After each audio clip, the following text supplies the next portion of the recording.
Okay, Harold, I think we are off to a very wet and cold start for this edition as compared to the last year's edition. But, well, I think this typical of English weather, I mean, one day sunny, next day it will be pouring. But that's probably part of the experience that's good for our participants. And looking back, this is our 8th edition since we launched it back in 2009. And you have been our academic program director for this program for the last 5 editions now.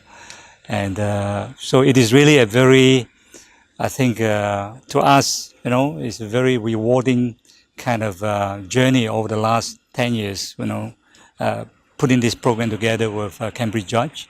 And we are pleased at least to note that the efforts that we have initially kickstarted is beginning to bear some decent fruits, in the sense that the program is getting more recognized in the market in our region, and particularly at the very senior level of the executives, which is at the CEO, board of directors, board commissioners level. And we have by now about close to 200 Cambridge AGLP alumni now in the region. Of course, primarily, mostly in Indonesia, with some Malaysia and Singapore.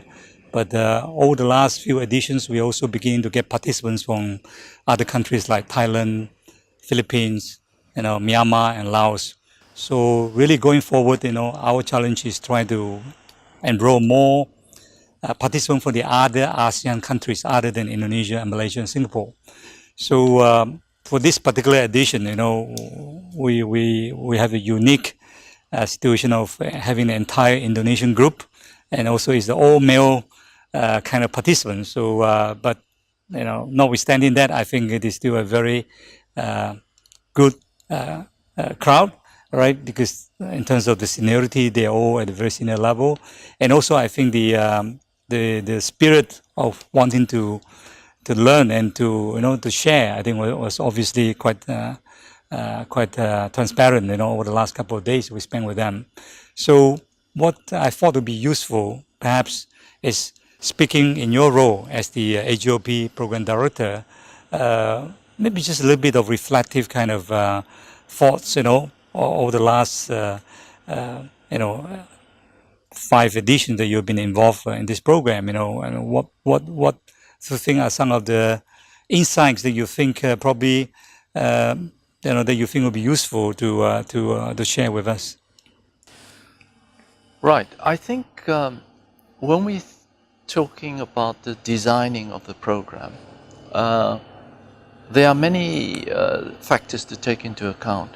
I think the first one is we have to look at the context of the participants, their backgrounds in terms of their functions and their seniority.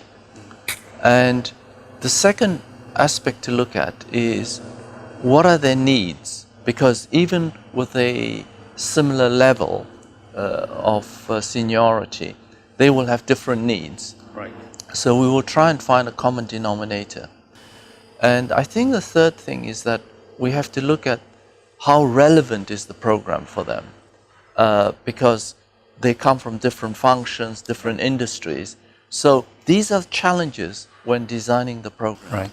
Well, I think to your point about setting the right context for the AGLP, I think from day one, when we decided to roll out this program, I think we told all the business school partners that there will be 4 global themes, which is globalization, innovation, entrepreneurship, and leadership.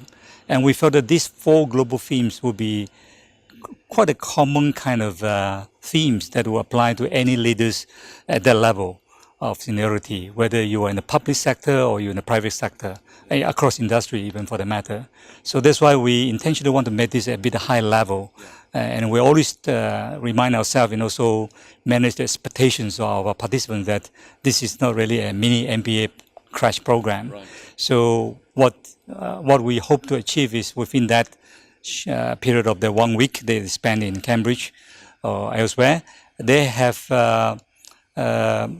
the opportunity basically to pick up some new concepts and maybe get some updated about the trends and the technology and so forth. But more importantly is for them to reflect on, on themselves, in terms of their role as leaders, and also the experience and the wisdom that they pick up over the years.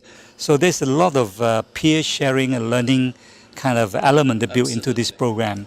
And we always say that, we don't expect the faculty to teach the AGLP participants per se, but rather they facilitate that the sharing and of that knowledge and experience, among the group. And of course, having said that, obviously the participant will also want to be enlightened and re-educated or reaffirmed about some of the things they probably know already in practice. But it is always good to get a bit of reaffirmation of whether they are still on the right track, or maybe there's some kind of fine-tuning they need to do, that kind of thing. So I thought that 5 days really is a good opportunity for them to get out of the office, get out of the country, to really spend a very kind of conducive environment like in Cambridge here, where they probably feel more relaxed to be able to just sort of take a step and looking things from the outside point of view, and probably have that reflective kind of process going, ahead of the mind. So I think that is the context setting, and obviously within the themes there will be different topical kind of subjects. That be, for example, this time we introduced the topic on alternative finances, which Bob Wardrop just shared with us this morning. I thought that was a very timely topic, talking about blockchain and cryptocurrencies, and what are the trends, what are some of the regulatory challenges, both from the research data bank, globally, but also within a certain specific region. So, and I think this is the kind of topic that will certainly will be of common interest to our participants, irrespective of the background, because whether you like it or not, fintech is already there, all right? It's hitting all industry, business sectors, and everybody is already a recipient of the impact of that fintech in place. So again, this is the kind of matching the content to the context. And I think over the last 8 editions, I think we've been just trying to do that. Perhaps one of the questions is, yes, it's great that we took people here for about a week, and they have a great time to reflect, to learn something new, and also to really recharge their intellectual battery, so to speak. But the next big question is, how do we sort of sustain some of those enthusiasm or interest that we'll be able to sort of generate within the 5 days. So what next? Really that has always been an issue that we've been talking about. What are some of the follow-up and follow-through activities that we could probably help this alumni to continue to get the learning and sharing to be in place? Do you have any sort of thoughts or maybe Yes. Advice? Well, it's funny you should ask that question, because we've been working on that particular aspect for all our programs. I think, first of all, when they finish the program, they become alumni of the Judge Business School, Executive Education.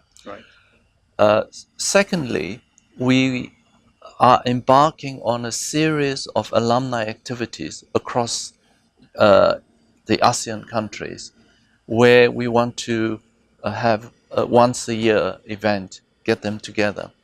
And the third thing that we've already started with one alumni group is to have an app specific for that group, so that when they actually get the app, they will then be able to access what is going on in Judge Business School, what's the latest thinking, what are the conferences or short courses they can attend. But more importantly, with that app, they can communicate with the alumni. So those are our thoughts on it. Yeah, I think this will be the kind of follow-up and follow-through support that we're looking forward to our business school partners, because we were both professionally and obliged to make sure that we will keep this alumni active and alive. And the challenge, of course, is always to organize something, and somebody have to take the effort and time to organize this. And I think this is something probably SRW and company and Cambridge Judge can work more closely in terms of the next step of engaging our alumni. So the alumni gathering certainly is something that we can work on. But I was also thinking that probably the apps is a great idea to keep people updated and also posted on what's happening and what is in offering for them. But also I think maybe other things like other channels of communication like webinar or even podcasts, which I know that Cambridge Judge already have that thing. We could probably also have maybe a bit of customized kind of webinar, particularly for our alumni, because we have now close to about 400 alumni now under AGLP, and even Cambridge is the largest, alumni group in that big AGLP alumni group. So, so I thought maybe we should also explore other channels of keeping that communication open. And no, you're absolutely right, because we do webinars, but we should actually target it more at the alumni. Yes, I agree with you on that. Yeah. And the other thing also is, we do have interest and requests from our alumni to wanted to bring some of those ideas or knowledge that they have acquired, during their 1 week stay here, to benefit their organization with their colleagues, with the bigger management team. So again, there's the issue about whether Cambridge Judge is committed to to consider flying down your faculty to the region and run customized in-house program for specific client organizations. We are thinking of doing that in the Indonesian market. We already do it in India and China and Malaysia, and we're just approaching Indonesia now, because recently the Judge Business School has seen the ASEAN group of countries as a strategic market. So this is definitely on the agenda. Right, because if we look at the market, in the region, a lot of the business schools, are setting up their branch campuses or representative office, and of course Singapore, has always been the leader of the pack. They got INSEAD down there, Yes. and also IMD was there, and even Malaysia, the MIT already there setting out the Asia School of Business, and in Indonesia, I think we haven't really got a branch campus of any of the big business schools been set up as yet, but they have been doing a lot of promotion kind of roadshows in Jakarta, for example. So every now and then you will have the business school from the US and Europe coming down to make their presence felt, either for the purpose of enrollment of the MBA or EMBA program, but also to promote the education, because increasingly they feel that that is also an area that the business schools will focus on, which is the corporate clients and education. What is Cambridge Judge's position on are you thinking along? I know that the Cambridge Judge will not be setting up the branch campus in any part of the world, but beyond that, what are the other initiatives that you are, people are thinking and planning that you could probably be able to come to the region and make your presence felt, in the region, in the market? Yes, that's a good question, because as you rightly say that the university policy is not to set up any campuses globally, but the executive education is definitely making moves towards running programs in the countries, and we've done that already in quite a few countries. So that is definitely our next move for the Indonesian and Malaysian market. Great. Besides running programs on customized or public programs under executive education, what about the area of research? Is there any potential opportunity probably that Cambridge Judge would like to explore in terms of maybe doing some specific research in collaboration with the organization in the ASEAN region, right? Because obviously research will also be probably an area of interest for the business school as well. We are going in that direction, and as you mentioned earlier on alternative finance, Bob Woodrow has already done research in some of the ASEAN countries. And we do have people from different disciplines who are actually very interested, because now with Britain on the edge of Brexit, they have found that the ASEAN market is the next big growth region. And so there is growing interest in wanting to collaborate with researchers in these countries in the ASEAN region to pursue some research topics. Okay. Harold, maybe this is an obvious question, but I think this is also a question that we keep on sometime remind ourselves is what's so special and unique about Cambridge Judge? I mean, because obviously there are a lot of training providers for similar type of programs in the region, and whenever we do marketing and promotion, people say, what's so special about Cambridge AGLP versus AGLP in the other business school?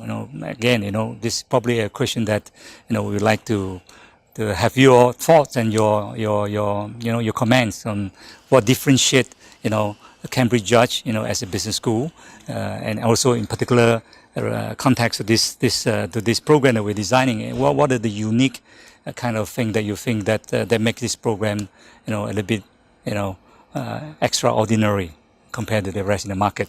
That's a very good question, and the way I would answer that is that we believe we add value because a lot of our teaching is based on research that's being done at the university.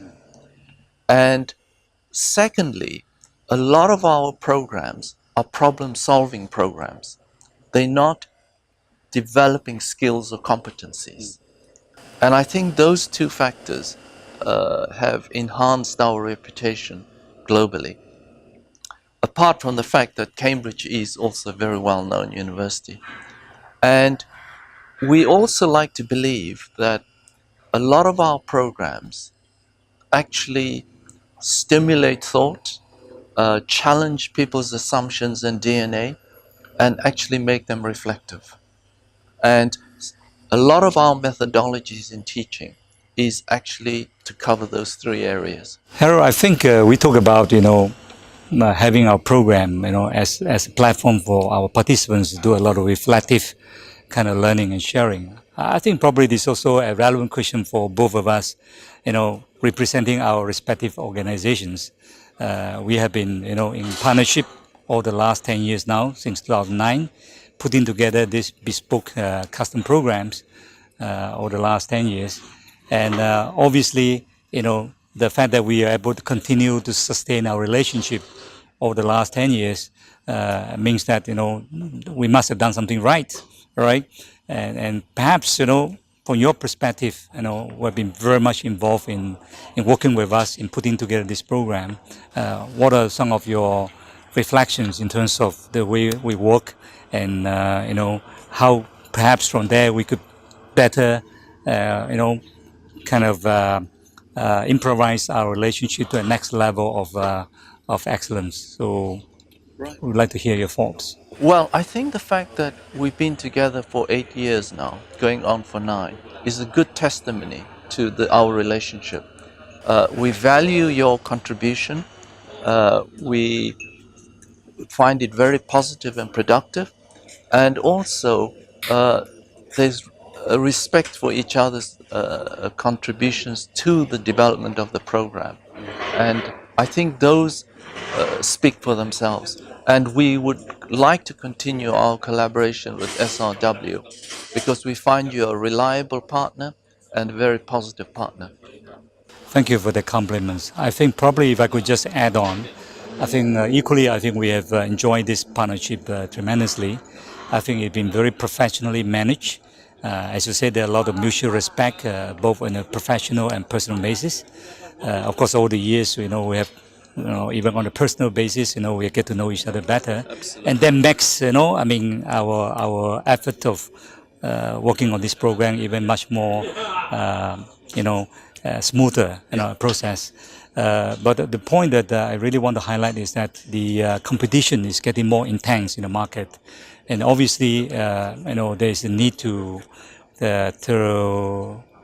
raise the bar, so to Yes. speak, because it's not just our program per se, because our participants will also be attending a lot of other programs in other Ivy League business schools.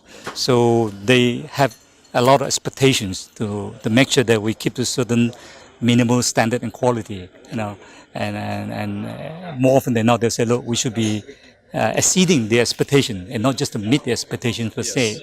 So I think that probably in a way sets the tone of how we work every time when we work on the following edition.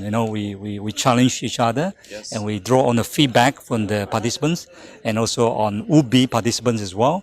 But also I think this is where I think we really appreciate your effort, on behalf of the Cambridge judge to be able to sometimes understand the kind of pressure, all right, that we were been going through, because we are the customer facing on the ground.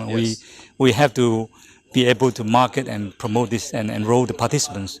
So we have to be convinced ourselves that this is a good program, and we are able to deliver to exceed the expectations.